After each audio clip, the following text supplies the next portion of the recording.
Hey everyone, today I'm going to show you how to set up Google Authenticator. This is helpful because it adds an extra layer of security to your accounts. So even if someone knows your password, they still won't be able to sign in without your code. So to begin, open the App Store or Play Store on your phone, tap on search, and then type in Google Authenticator. And once you see it, go ahead and download the app. After it installs, open it up and tap on Get Started. Next, you'll be asked to sign in with a Google account. So tap sign in, then continue and log into your account.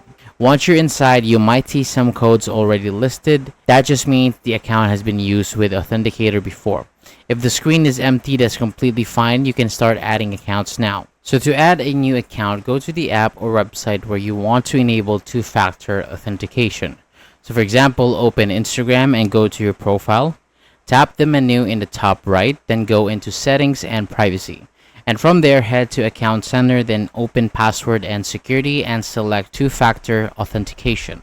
Choose the account that you want to set up, then select Authentication App and continue.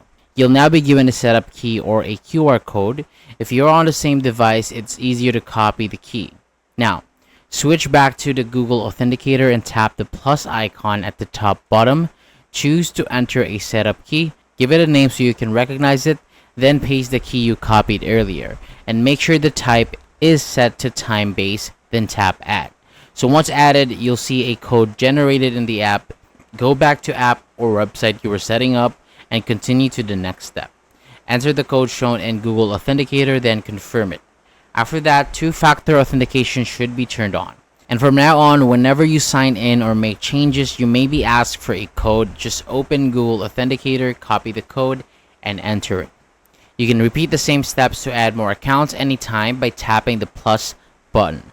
Thank you so much for watching. For more videos like this, hit the subscribe button below and I'll see you on the next video.